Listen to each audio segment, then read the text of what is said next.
Today, we're tackling a challenge every optometrist faces: what to do when a patient or parent says not interested after you've recommended a treatment. Whether it's myopia management or another specialty service, hearing no can be frustrating, but it's also an opportunity. Joining me is Dr. Justin Kwan, head of myopia management at CooperVision, and together we'll break down real world strategies to turn those no's into yeses, or at least maybes. Stay tuned. You won't want to miss this conversation.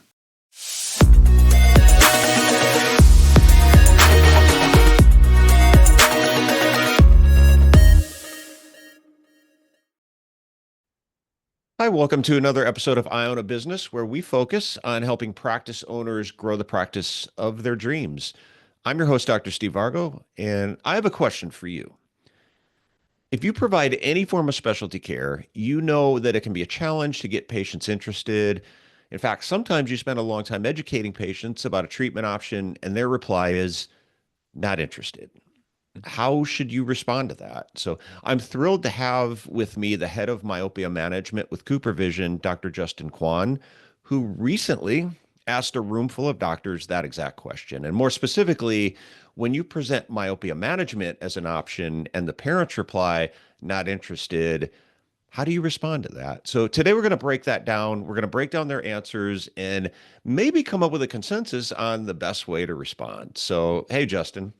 Yeah, thanks, Steve, for having me on your show. I think this is the first, so super grateful. And for context, the AOA and CooperVision collaborated on this thing called the Myopia Collective, and we kicked it off in about April. So started adding members. It's free to be a member, but we were able to gather what we call change agents. So they're ODs in every state, all 50 states in DC, that convened for a workshop here in Chicago about a month ago, this past September. And so part of the exercise was to put them at tables and have them work together and try to work through some things that better their myopia practice.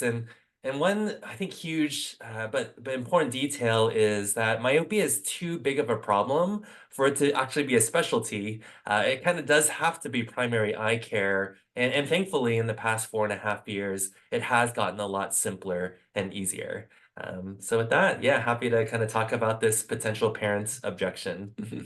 Yeah, and Justin, we were both at this event, and I think was it 50 plus Yeah. doctors responded on sticky Yes. notes Yeah. and Yeah. put their answer. How would they respond to that? And then you and I took a look at the answers. And Yeah. Mhm. before I ask you what the consistent themes were, and I think we identified a few, Mhm. we were Mhm. just talking before we hit record on the importance of delivering a presentation in a way that hopefully avoids hearing not interested. As Yes. with any Yes. objection, Yeah. the best way to address an objection is not have one in the first place and be able to Mhm. address it on the front end. I'm curious from your perspective before we dig into the list that Responses. we're talking Yeah. about.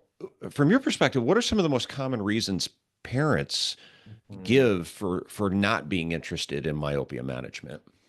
Yeah, I mean, in my role, we get to kind of talk to thousands of parents and we talk to thousands of doctors.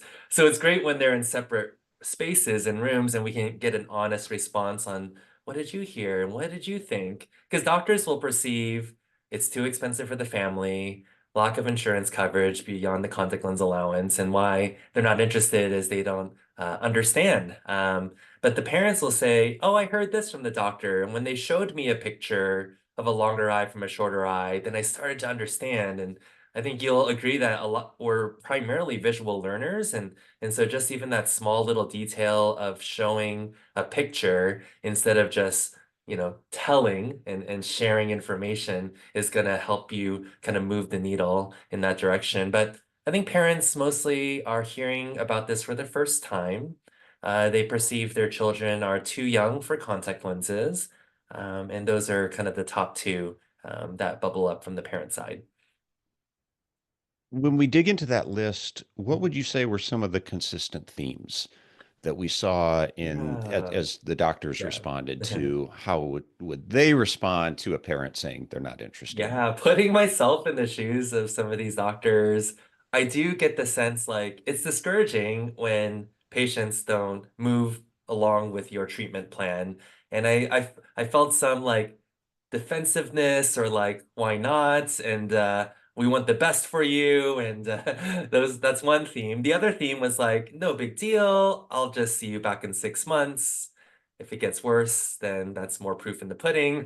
If it doesn't, it's like, oops. But we know from the science at least that 90% of growing children do get worse. So those are a couple themes I spotted. You probably saw a few as well. I don't know if there's any I'm missing there. Yeah. Yeah, and I think we're coming at you're in the trenches with myopia Yeah. management, and I'm not. So I think it was Hmm. interesting. You're Yeah. gracious enough to share the list with me. Yeah.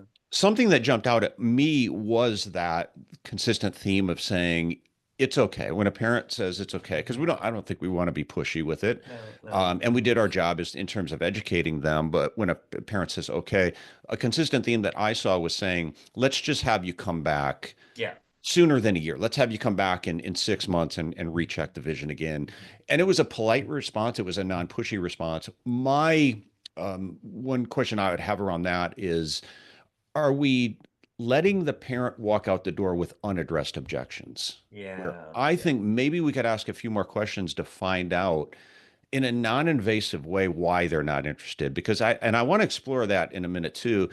I don't think they're actually not interested in doing what's best for their kid. Oh There's yeah. Yeah. something still there in their mind that's serving as an obstacle for them to take that next step. And when we just Mhm. say that's okay, let's just have you come back in 6 months. It's a very polite, non-invasive reply, but could we do a little bit more in terms of digging to try to find out what is their objection Yeah. I at wonder that if point? Steve, like something about the doctor's presentation makes it feel optional to the parents even. So it's not like they're like adamantly no. It's just like seems optional. Let's just walk away or talk to my spouse or partner and maybe it'll disappear. And I love what you said about like planting the seed is good in theory, but a lot is forgotten quickly. And so we actually do have research that parents are much more ready to act actually as soon as 1 month from the initial kind of presentation, if you will.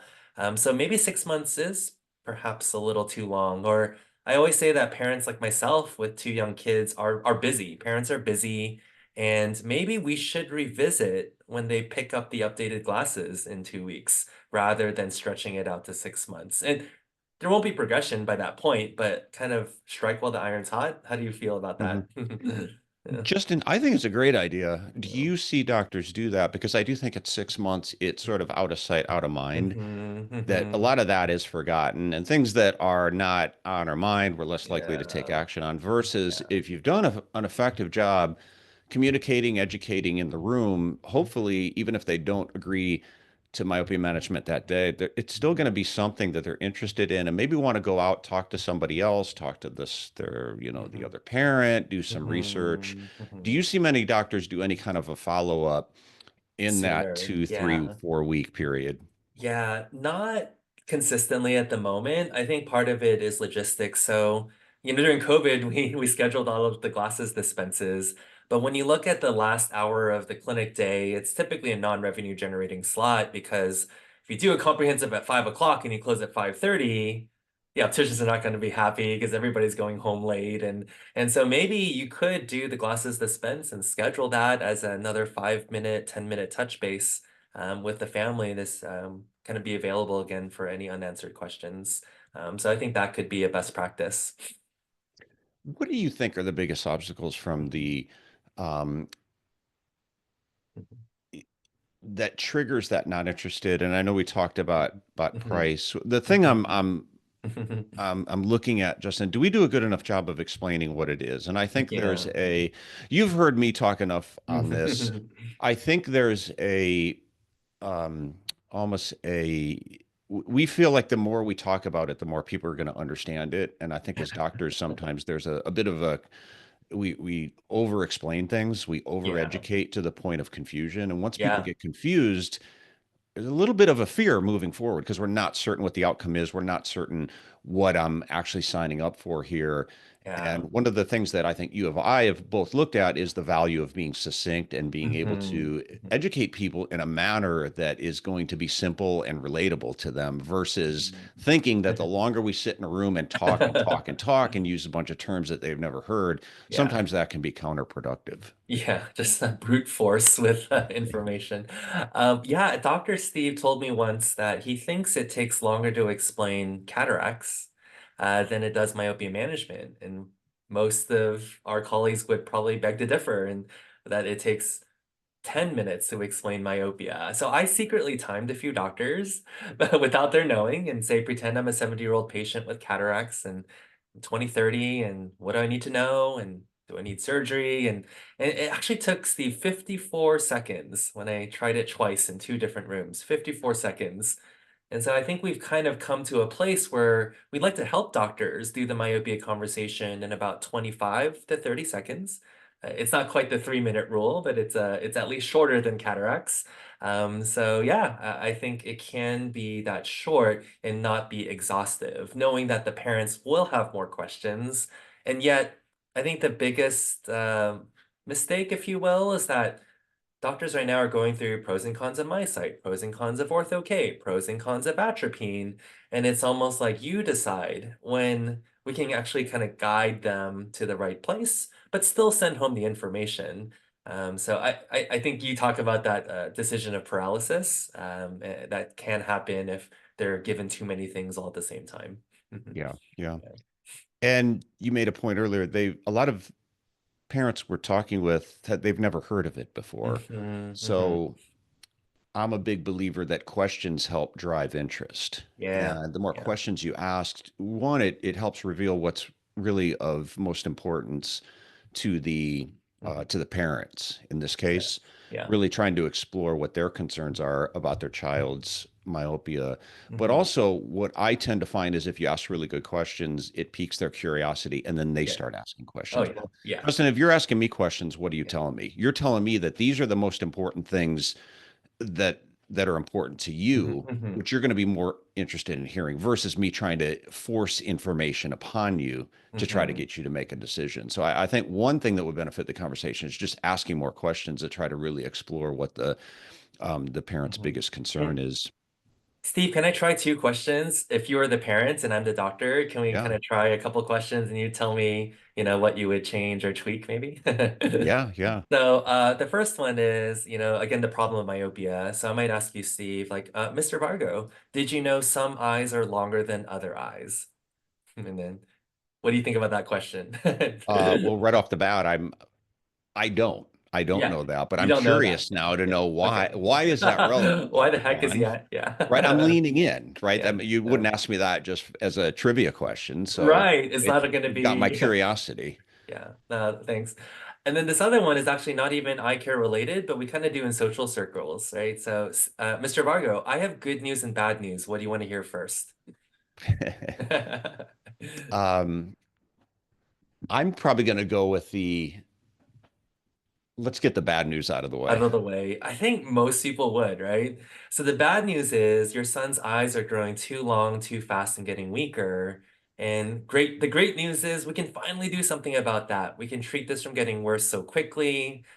He's going to enjoy kind of basketball and taekwondo so much more. And by the way, he'll learn more efficiently in fourth grade as well. So this is a really exciting time to have that available. And the sooner we start, the better. So that starts a conversation because I'm Mhm. not going to say not interested to that. Yeah. I didn't say sign me up for myopia management, right? But Yeah, you've got my interest at this point. yeah, Now I'm coming back with more questions because now yeah. I'm curious, why does that matter that his eye's getting longer? What does that mean Mhm, for him? What does that mean mhm, for sports or mm, whatever else his interests yeah, are for his yeah. for academics? So now we've got a conversation going, which I think is so much more impactful and powerful than you lecturing me Yeah, endlessly to yeah. the point of I start having doubts and skepticism about what I'm hearing. Because now I'm thinking, well, I've never heard this before. Why didn't my last Mhm, doctor ever mention it? Is this mhm. safe? Yeah. Is- Oh, yeah. the You know, safety and what are yeah. the, can you, how do I know the outcomes are going to be what you say they are? So what happens in my mind is a bunch of skepticism and doubt versus you piquing my curiosity and we've got a conversation going. And that Mm. took you all of less than, Yeah, the you know, 25 seconds or yeah, so. It's a, yeah, I love yeah.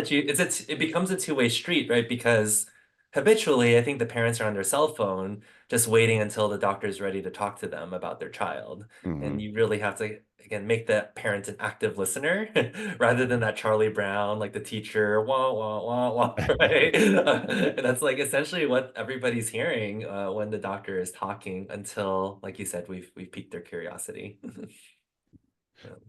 Where can things backfire? And you mentioned Yeah. before something Yeah. uh, in terms of some of the responses we saw. I think we saw in some of them Mhm. almost a tone of defensiveness Yeah. and Yeah. Yeah. maybe Yeah. even judgment about Oh, what the maybe what the yeah. parents' motives Yeah. were. And I think we can assume that almost every parent we see wants what's best for their child. Yeah.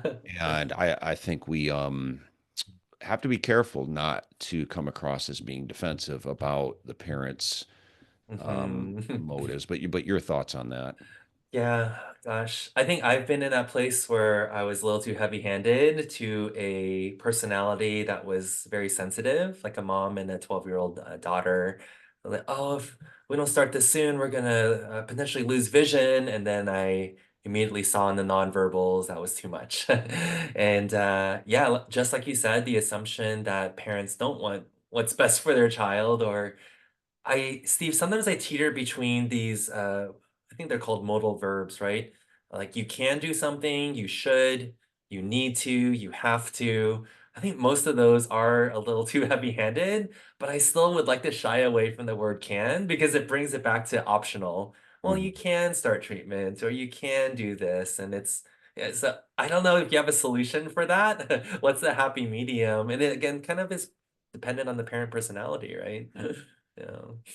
Yeah, and it's a delicate balance even Yeah. between um, wanting to or that desire to prescribe something that we know is in the patient's best interest, but also at the Mhm. same time rob them of perhaps them wanting some decision making Yeah. in the process as well. So I think one of the things we can also do, I've always said, if you absolutely feel that something is in the patient's best interest, there is certainly a time to be assertive Yeah. with Make it prescribing. known. What, yeah, Yeah. whether it's a medication, whether it's myopia management, but at the same time, there are some people, and actually a lot of people who you'll start to get pushback if they feel like something's being imposed upon them. So Yeah. another approach is just making a strong case why this is the best option. Like, Yeah. look, we could Yeah. obviously you have the option, and they know they have the option of getting glasses. They know they're Uh-huh. not being denied that. But Yeah. if Yeah. if you truly feel like they are a strong candidate and would benefit greatly from myopia management is just as part of your presentation, making a very strong case in Yeah. differentiating those two. Yeah. Yeah. Absolutely. Mhm. Um, Fear. Yeah. I hear that one come up. So Yeah. and I've Yeah. so I working with a lot of doctors, a lot of practice owners, I've heard a few of them say that their associate who prescribes myopia management is a family show, Justin, so I won't say the word, but they said they're my associate is scaring the bleep Oh, out of the yeah. patients and the parents talking Oh about all these gosh. terrible things that are going to happen if you don't get Yeah. myopia management. Yeah. And what, where do you draw the line between educating on things, that could happen versus, Mhm. instilling fear as a Mhm. motivator? And I know we're not salespeople Mhm. by definition, but I'm going to pull an analogy from the world of sales, if that's okay. And if there's Yeah. something they call fear-based selling, and Mhm. sometimes that can be effective in getting people to buy something or Mhm. invest into something. But at the same time, there's a lot of research showing that it can backfire because people can feel manipulated or Yeah. pressured into a decision. Yeah. And also, fear has the ability to cause a certain level of paralysis too, right? I don't know Yeah. what to do, Yeah. so I'm just going Totally. to sit here and not do anything. Yeah, I've heard recently from some of our OD colleagues who happen to be attorneys that they believe we've come to a point where it just takes one lawsuit by a parent not being educated on this treatment of myopia control. So she in her practice actually is beginning to have, parents sign off. I'm not suggesting that, but sign off that they are not moving forward. And that can be done in a less legal kind of fear-based way. But I'm in my role, Steve, I'm very cognizant on not using the word prevent eye health complications. I think we can only reduce the risk, but we always have to put things relative to other conditions. So just in a room of ODs, like we'll say, hey, you know what? If you grab all the -4s in the world, only 2% of them get myopic maculopathy. Is 2% a low number or a high number? Well, 2% of all adults get glaucoma. So I think that helps kind of make the connection a little bit, and not all glaucoma leads to blindness either. So kind of framing it appropriately, I think, is important for ODs. But because when they convey that to the parents, it's more about like, again, the sooner we start, the better. But we're here for you. Whenever you're ready, you have more questions, we're available, I think is the most important kind of culture, or if you will, or kind of creating that safe space, being very approachable as a practice. I think you've mentioned in Google reviews, you might see themes of that too, on why they gave the 5 stars. So yeah, fear definitely doesn't work. Don't show bleeding retinas. I think the farthest I'll go is maybe saying, for that parent that had, LASIK and was -5, I'm like, hey, look at your optomap. Like, there are still some changes in your retina that we want to kind of minimize that stretching for your child, because that has been baked in. LASIK fixed the symptom, but there's still this underlying thing that we'd really like to address. So I think that's as far as I'll go for fear, is showing Yeah. the adult retina. Yeah.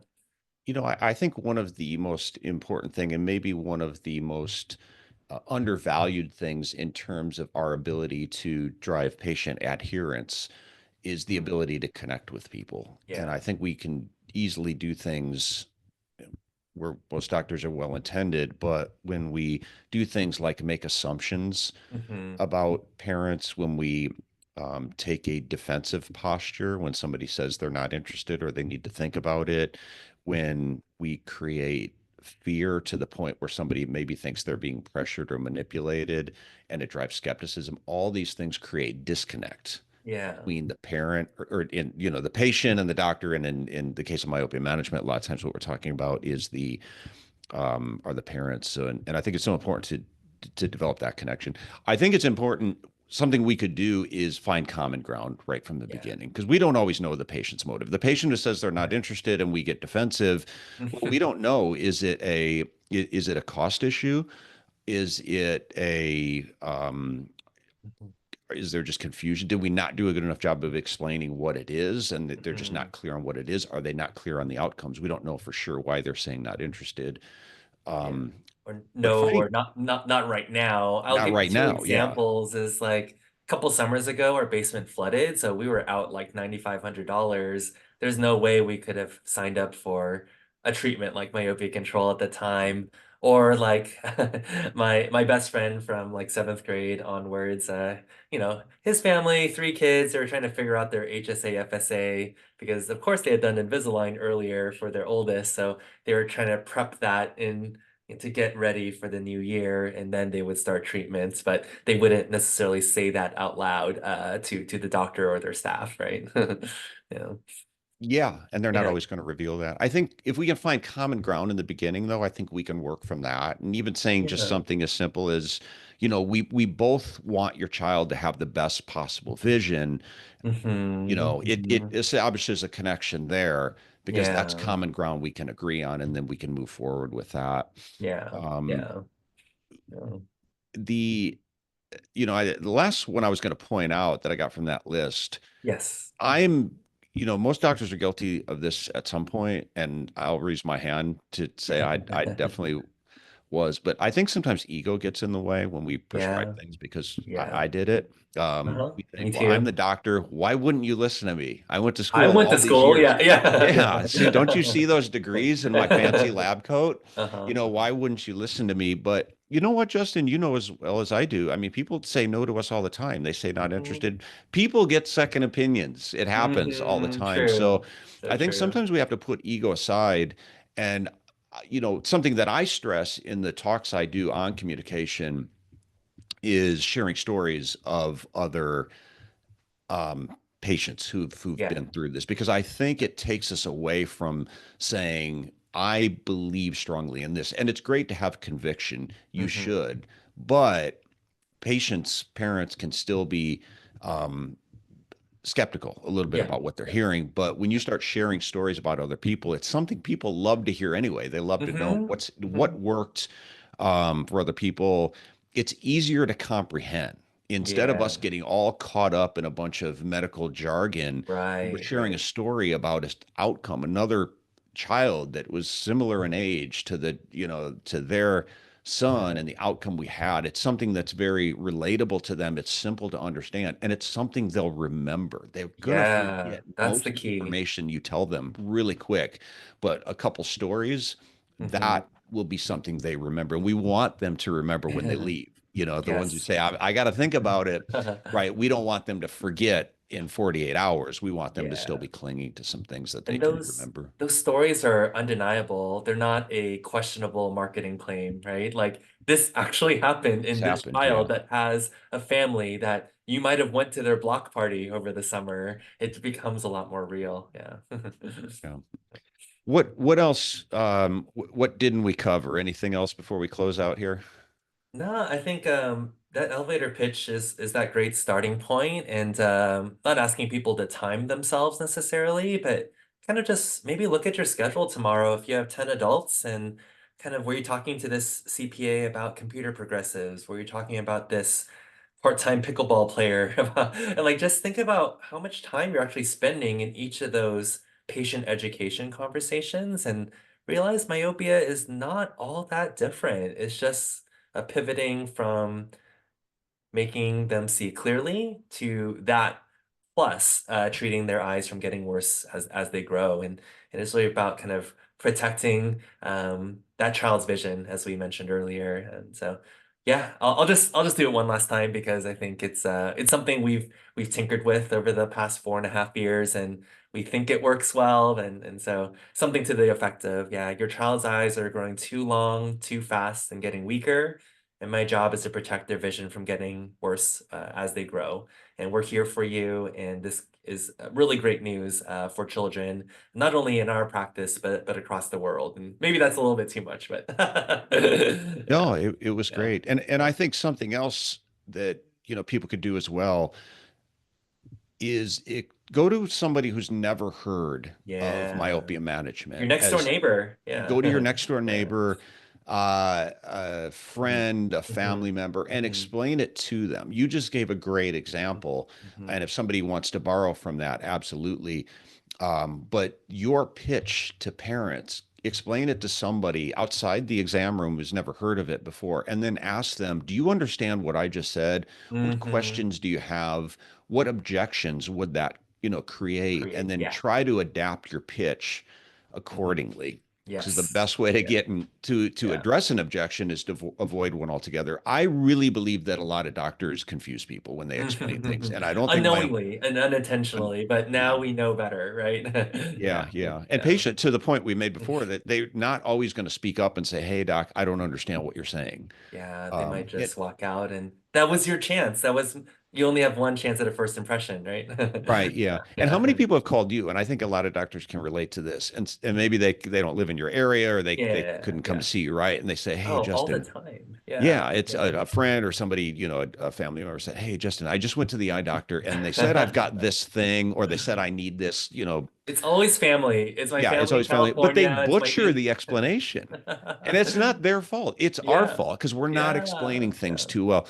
yeah. And a lot of times, the same people, because I get it all the time. Yeah, Mhm. somebody just came up to me a few weeks ago at my son's baseball Mhm. game and said, "Hey, we just went to the doctor and the eye doctor, and they said he had this thing." And she's explaining it. She's just butchering the Yeah, explanation. totally. And Yeah. here are two things. One, she's a nurse. And she still didn't understand it. Oh, It's not her no. fault. It Yeah, just wasn't explained to her well. yeah. But, she never interrupted the doctor or Mm, stopped to really yeah. understand what he was saying. So I think we've got to make sure that the explanations that we're giving are clear, because if they're Hmm. not, if we're leaving people confused, we're Yeah. really making it difficult for them to make the decision that we'd like them to make. I think that story shared was like a corneal ulcer related, right?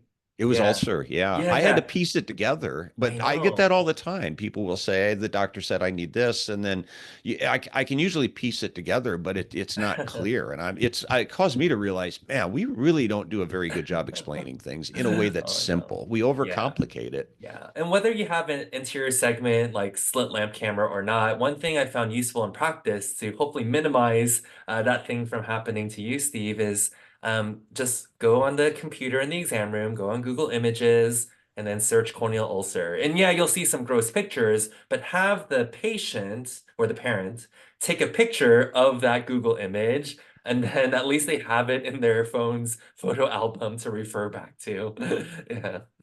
Yeah. Pictures, Yes, stories, they work. really a few simple ways to communicate Mhm. what it is that we're trying to get across. So, well, Justin, thanks. It was Oh, the glad we got a chance to kind of go through that list and pick out yeah, some things, and I hope people maybe got some ideas here of how to. I think yeah. we got two parts here. How to Yeah, avoid yeah. hearing not interested, maybe on the Uh-huh. front end, being able to Uh-huh. explain things that are simple, understandable, relatable Yeah. to get the parent, even if they're not going to do it that day, that they're still interested. They want to know Yes. more. Let me think about it. Yeah. Let me talk to my other spouse. Yeah. Maybe you Yeah. connect with them and set up a time to connect with them in the next Yeah. couple of weeks. Don't make it difficult for them. Maybe it's email, Yeah. maybe it's a phone call. Make True. the process simple and try to move the chains on that. But also on the backside, when you do hear not interested, how do we respond in a way that's Mm. respectful, but Yeah, I think we and came up with open that. rather than closed off. Right, right. I'll just say one last thing is that Dr. Ashley Tucker is a doctor in Houston, the Houston area, and she has like 300 kids in myopia control. And to your earlier point, there are some days where she'll hear no or not interested maybe 5 times. And then the next day she'll hear yes 4 times. And that's just kind of the way it's the continuum or the spectrum of how parents receive information. And sometimes there's not a real rhyme or reason. We can't get fully into their heads, but our job, of course, as ODs is to stay consistent, right? Because we want to be doing a good job, and we don't have to say to the parent, "This is our job," but it's understood, and it's again I think the body language that conveys how much we care, right? Yeah, absolutely. Yeah, And experiment with different ways of yeah, communicating yeah, because yeah. I've always noticed that there's three groups of people we're dealing with. There's the Mm. optimists who are gonna they're interested. They're Dr. Hmm. Kwan, tell me what you think, and they're gonna go Yeah, along. Maybe they're even coming to you, asking but questions and wanting yeah, this done. There's the pessimists who are on the complete other end, and it's almost like nothing you can say is going to sway them. And that could right, be right. myopia management, it could be glasses, contacts, Anything. whatever it is. We could Mhm. spend a lot of time on that group and not get anywhere, but there's a big group in the middle Yeah, yeah. that we have the ability, I think, if we change how we communicate and change how we, present things, maybe ask more questions, do more listening, all these things, Yes. we're Yep. able to sway their decision. Yeah. Yeah. Get them convinced without being heavy-handed. Yeah, Yeah. and not Yeah. pushing them away because that Yeah. same thing, Yeah. if done incorrectly, could take someone who's sort of Yeah. on the fence about something and push them in the opposite direction. I think Yeah. we inadvertently do that more often than we think we do. Yeah, that's the beautiful thing about optometry. We get to again journey with patients across generations Hmm. and watch them grow up, particularly for these children with myopia. So I always don't want to lose sight of again how rewarding it is to get kids in earlier for their eye exams and kind of set them on the best path forward. Mhm. Right. And if you stick around long enough, you've got a whole nother generation coming Yeah, up but because those kids, you're going to have kids who probably yeah. have really bad eyesight. So Yeah, you've got a truly, whole yeah. nother, Yeah, wave. get the Yeah. follow-up cards ready, Yes, right? yes, yes, yes. All right. Well, thanks so much, Justin. It was great seeing you. Okay. Thanks for coming on to talk Yes. this through. All right. Always fun. Thank you so much, Steve. So thanks everyone for listening. And if you enjoyed today's episode, please subscribe to our podcast wherever you're listening, leave a review and share it with your friends and colleagues. You can follow us on Facebook, Instagram, and LinkedIn. And to learn more about iDoc, you can visit our website at idoc.net and check out the links in our show notes for some helpful resources for your practice. So see you next time and keep dreaming big. Mhm.